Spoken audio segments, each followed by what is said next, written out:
They've got a guy named Bob McDonnell that they're running for the governor's seat in Virginia. Okay, now he went on Fox News Channel, and Chris Wallace had a bit of a tough interview with him. Let's listen to this, and I think three different interesting things happened here. We'll talk about it after the clip. Here he is.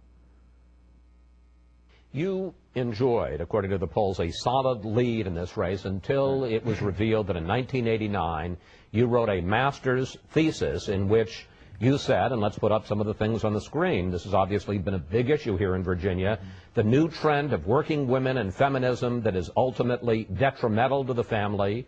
You criticized tax credits for child care, and you even opposed a Supreme Court ruling legalizing birth control for married couples. Mr. McDonnell, isn't that a pretty radical agenda? No, I think those are a couple of quotes out of a 100-page document, Chris, and what the whole purpose of the thesis was to say, look, families are the bedrock of society. I think there's broad agreement on that, and the government program should not undermine the family, because that will lead to more government spending for problems that occur when the family's not intact.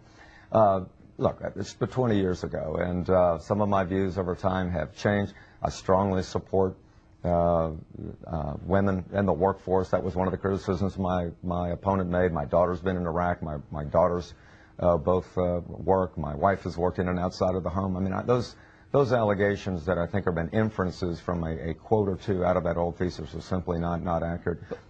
But if I may, your opponent says, I'm going to represent his interests here because he's not here to speak for himself, that it isn't just what you wrote 20 years ago when you were age 34 in a master's thesis, that you have followed these as a state legislator. In fact, we checked the record. As a legislator, you voted against a resolution that would have called for ending wage discrimination based on gender. You voted against extending child care services, and you voted against extending or requiring health insurance plans to cover birth control. So it's not just the thesis. Well, that's, Chris, I've had 100,000 votes in the General Assembly. As an Attorney General, 90% of the bills that I introduced got passed. My opponent voted for 98% of them. I think you have to look at the entire record. I'm pro-life. I believe that government should protect life. My opponent's got a very different view. I've gotten bills passed like bans on partial birth abortion, parental consent. My opponent's opposed to those. So we do have a different view. I believe marriage is between a man and a woman. He's opposed that constitutional amendment. So we do have some different views. But, Chris, my time in public service was devoted primarily to public safety initiatives, welfare reform, drunk driving reform, tax reform, a lot of common sense things that I think have made our state much better. So to be able to pick on one or two of those things is just simply not accurate. I love that defense. Yeah, those votes sucked, right? But I had a lot of other votes that people liked.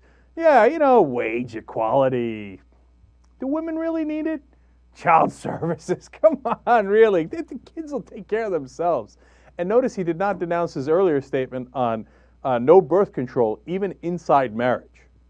And when he wrote those things for his thesis, he was 34 years old. He was a grown-ass man.